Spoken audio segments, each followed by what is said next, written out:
Doctor Baba Saheb Ambedkar open university.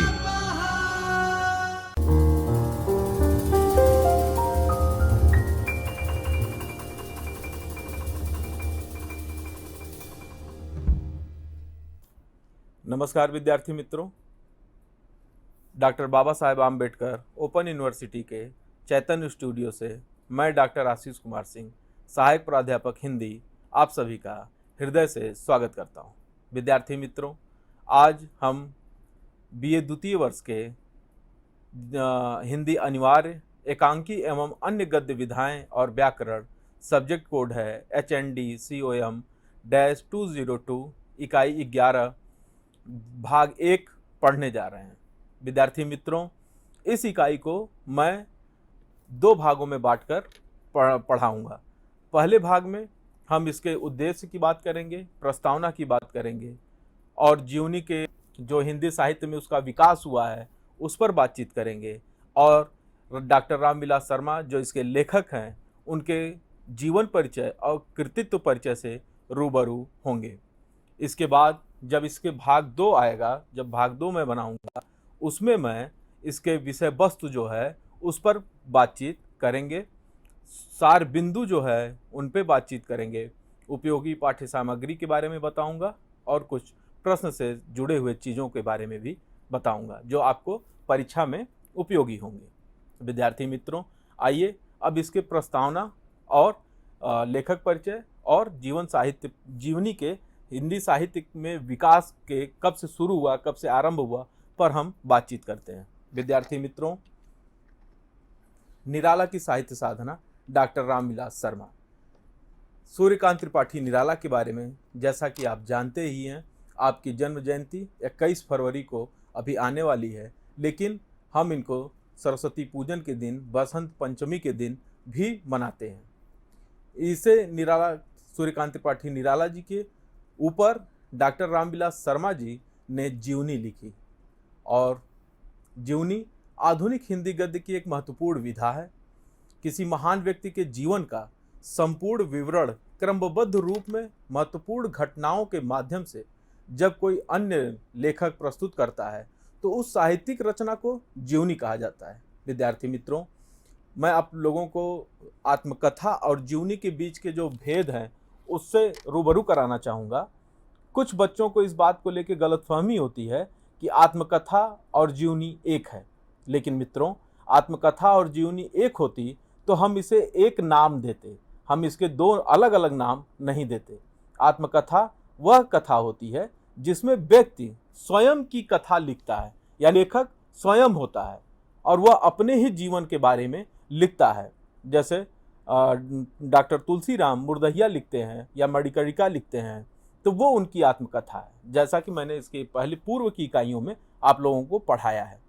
लेकिन जीवनी ऐसी विधा है, आधुनिक गद्य की ऐसी विधा है जो लेखक मतलब लिखने वाला स्वयं के ऊपर नहीं लिखता है। जीवनी किसी महान व्यक्ति के ऊपर, महान व्यक्ति से तात्पर्य वो महिला भी हो सकती है, पुरुष भी हो सकते हैं, या कुछ भी अप्रतिम करने वाले व्यक्ति जो कुछ भी अतुलनीय किए हैं, जिसका आदर किया जाना चाहिए, जिसका सत्कार होना चाहिए, उनके ऊपर जीवनी लिखी जाती है। या जिनका जीवन कुछ लोगों के लिए प्रेरणा स्रोत बन सकता है, प्रेरणा का माध्यम बन सकता है, उसके लिए हम जीवनी लिखते हैं। और यही काम रामविलास शर्मा जी ने सूर्यकांत त्रिपाठी निराला की साहित्य की साधना नाम से जीवनी लिखकर किया है। आपको मालूम होगा कि निराला जी का जीवन बहुत संघर्ष का जीवन रहा। आप बंगाल से चलकर इलाहाबाद तक आए। आप छायावादी कवियों में श्रेष्ठ कवि के रूप में स्थापित हैं। सारे ही श्रेष्ठ हैं, आप भी श्रेष्ठ कवि हैं। और आपके जीवन के संघर्षों को नज़दीक से देखते हुए, जैसा कि इस परिभाषा में है, परिभाषा में आपको पता चलेगा कि हिंदी साहित्य कोश के अनुसार किसी व्यक्ति विशेष के जीवन वृत्तांत को जीवनी कहते हैं, जो पूरा संपूर्ण जीवन उसमें उसका आ जाए। बाबू गुलाब राय के अनुसार जीवनी लेखक अपने अपने चरित्र नायक के अंतर्बाह स्वरूप का चित्रण कलात्मक ढंग से करता है।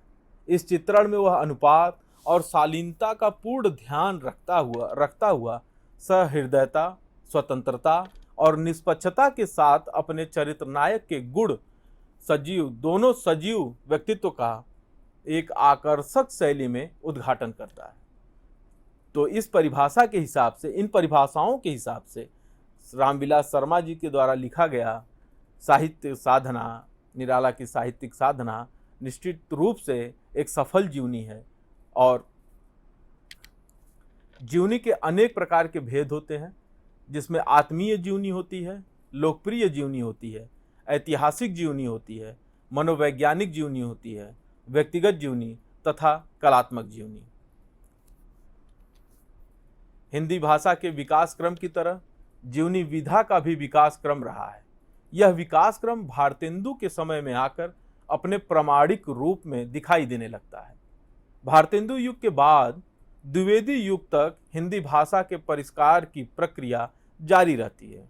ठीक इसी तरह आधुनिक काल में भारतेंदु के समय में जीवनी विधा में लेखन शुरू हो गया था, लेकिन वह आज की जीवनी साहित्य की तरह न था। जीवनी विधा के लेखन में भी कई तरह के बदलाव होते रहे हैं, यथा भारतेंदु युगीन जीवनी साहित्य, महावीर प्रसाद द्विवेदी युगीन जीवनी साहित्य, छायावाद युगीन जीवनी साहित्य और छायावादोत्तर एवं समकालीन जीवनी साहित्य। भारतेंदु हरिश्चंद्र से जीवनी साहित्य प्रारंभ होकर आज तक जिन स्वरूपों को प्राप्त हुई है, उसके बारे में इसके भाग 2 में हम बातचीत करेंगे। अभी के लिए भाग 1 में हम भारतेंदु युगीन, द्विवेदी युगीन और छायावाद और छायावादोत्तर यानी छायावाद के बाद का जो काल है उसमें बातचीत करेंगे और समकालीन जीवनी साहित्य के बारे में बातचीत करेंगे। आधुनिक युग की अन्य विधाओं के समान जीवनी साहित्य का आरंभ भी भारतेंदु युग में ही हुआ। स्वयं भारतेंदु हरिश्चंद्र ने विक्रम, कालिदास, रामानुज, जयदेव, सूरदास, शंकराचार्य, वल्लभाचार्य, मुगल बादशाहों और अंग्रेज शासकों से संबद्ध अनेक महत्वपूर्ण जीवनियां लिखी, जो चरितावली, बादशाह दर्पण, उदय पुरोदय और बूदी का राजवंश नामक ग्रंथ में संकलित है। यह भारतेंदु हरिश्चंद्र ने जीवनी साहित्य को आगे बढ़ाने में स्वयं तो अपना योगदान दिया ही, उसके साथ साथ भारतेंदु हरिश्चंद्र कालीन के जो कवि थे, उन्होंने भी इस विधा को आगे बढ़ाने में अपनी महती भूमिका निभाई।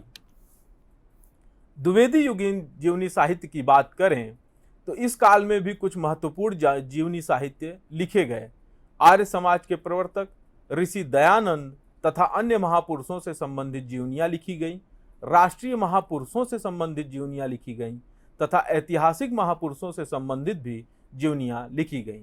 दयानंद के जीवन चरित्र पर आधारित जीवनियों में सर्वश्री रामविलास शारदा कृत, आर्य धर्मेंदु जीवन महर्षि, दयाराम कृत दयानंद इत्यादि बहुत ही महत्व रखती हैं।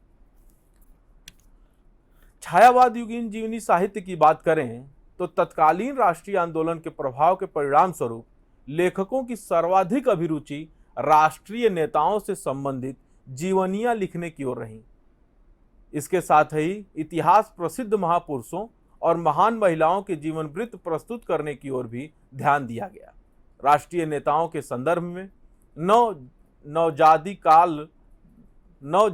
लाल श्रीवास्तव कृत देशभक्त लाला लाजपत राय, ईश्वरी प्रसाद शर्मा कृत बाल गंगाधर तिलक, रामदयाल तिवारी कृत गांधी मीमांसा, राम नरेश त्रिपाठी कृत गांधी जी कौन हैं, नरोत्तम दास व्यास कृत गांधी गौरव तथा डॉक्टर राजेंद्र प्रसाद कृत चंपारण में महात्मा गांधी आदि रचनाओं के माध्यम से जीवनी साहित्य को समृद्ध किया गया। विद्यार्थी मित्रों, छायावाद में आकर हम देखते हैं कि राष्ट्रीय आंदोलन के परिणाम स्वरूप जो राष्ट्रीय नेता लोग थे, उन पर जीवनियां काफ़ी लिखी गई, क्योंकि उनका जो जीवन संघर्ष है, उस जीवन संघर्ष को दिखाने के लिए, उसको समाज के सामने प्रस्तुत करने के लिए, क्योंकि ये ऐसे लोग थे जो अपना स्वयं का प्रचार प्रसार नहीं करते, या हम उनके बारे में तब तक नहीं जान पाते जब तक कि उनकी कुछ इस तरह की कृतियां आएं जिनमें हम उनके बारे में जान सकें।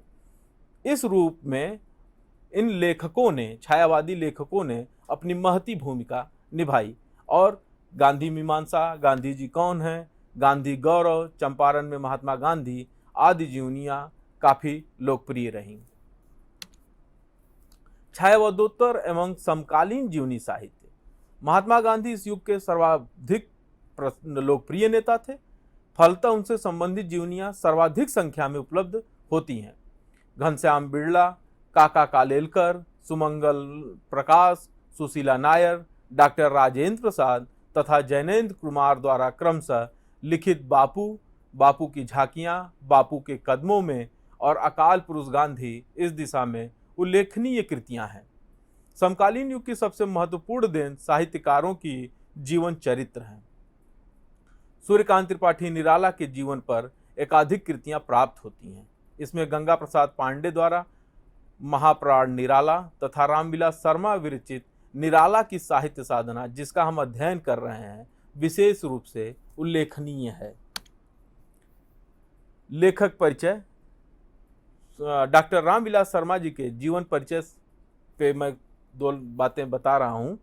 डॉक्टर रामविलास शर्मा का जन्म 10 अक्टूबर 1912 ईस्वी को हुआ था। आपका जन्म ऊंच गांव सानी, जिला उन्नाव, उत्तर प्रदेश में हुआ था। डॉक्टर रामविलास शर्मा ने लखनऊ विश्वविद्यालय से अंग्रेजी में एमए किया और वहीं स्थायी रूप से अध्यापन करने लगे। 1940 में वहीं से पीएचडी की उपाधि प्राप्त की। सन 1943 से बलवंत राजपूत कॉलेज आगरा में अंग्रेजी विभाग में अध्यापन किया और अंग्रेजी विभाग के अध्यक्ष भी रहे। सन 1971 से 1974 तक कन्हैयालाल माणिक मुंशी हिंदी विद्यापीठ आगरा में निर्देशक पद पर रहे। 1974 में सेवानिवृत्त हुए तथा 30 मई 2000 को आपका स्वर्गवास हुआ। कृतित्व परिचय। डॉक्टर रामविलास शर्मा के साहित्यिक जीवन का आरंभ 1934 से होता है, जब वह सूर्यकांत त्रिपाठी निराला के संपर्क में आए। इसी वर्ष उन्होंने अपना प्रथम आलोचनात्मक लेख निराला जी की कविता लिखा, जो चर्चित पत्रिका चाँद में प्रकाशित हुई। इसके बाद वे निरंतर सृजन की ओर उन्मुख रहे। आचार्य रामचंद्र शुक्ल के बाद डॉक्टर रामविलास शर्मा ही एक ऐसे आलोचक के रूप में स्थापित होते हैं जो भाषा, साहित्य और समाज को एक साथ रखकर मूल्यांकन करते हैं। उनकी आलोचना प्रक्रिया में केवल साहित्य ही नहीं होता, बल्कि वे समाज, अर्थ, राजनीति, इतिहास को एक सूत्र में बांधकर मूल्यांकन करते हैं। आपकी प्रकाशित कृतियां साहित्यिक आलोचना की 3 पुस्तकों प्रगति और परंपरा 1949 ईस्वी, संस्कृति और साहित्य 1999 ईस्वी तथा साहित्य स्थायी मूल्य और मूल्यांकन की सामग्रियां सन 1968 ईस्वी। अद्यतन रूप से उपलब्ध आपकी पुस्तक इस प्रकार हैं। साहित्यिक आलोचनाओं में प्रेमचंद, भारतेंदु युग, निराला, प्रेमचंद और उनका युग, भारतेंदु हरिश्चंद्र, प्रगतिशील साहित्य की समस्याएं, आचार्य रामचंद्र शुक्ल और हिंदी आलोचना, विराम चिन्ह, स्था और सौंदर्य, निराला की साहित्य साधना 1, जीवनी, निराला की साहित्य साधना 2, आलोचना, महावीर प्रसाद द्विवेदी और हिंदी नवजागरण, नई कविता, परंपरा का मूल्यांकन, भारत के प्राचीन भाषा परिवार और हिंदी। आपकी बहुत सारी रचनाएं हैं जिनका अध्ययन किया जाना चाहिए। आपको प्राप्त सम्मान सन 1970 ईस्वी में निराला की साहित्य साधना के लिए साहित्य अकादमी पुरस्कार सम्मानित किया गया। सन 1988 ईस्वी में सलाका सम्मान, सन 1990 ईस्वी में भारत भारती पुरस्कार, सन 1991 ईस्वी में भारत के प्राचीन भाषा परिवार और हिंदी के लिए व्यास सम्मान, सन 1999 ईस्वी में साहित्य अकादमी की 72 सदस्यता सम्मान तथा सन 2000 ईस्वी में शताब्दी सम्मान। विद्यार्थी मित्रों, आप इस इकाई में प्रस्तावना, लेखक परिचय और हिंदी साहित्य में जीवनी का विकास पे बातचीत हमने की है। आप इस इकाई के माध्यम से इन सब बातों को देख सकते हैं, पढ़ सकते हैं, समझ सकते हैं। और मैं अब इसकी अगली इकाई में इसके विषय वस्तु पर, कथा वस्तु पर बातचीत करूंगा। इसके अगले इकाई में लेके प्रस्तुत होऊंगा मैं अगला भाग। तब तक के लिए धन्यवाद, नमस्कार।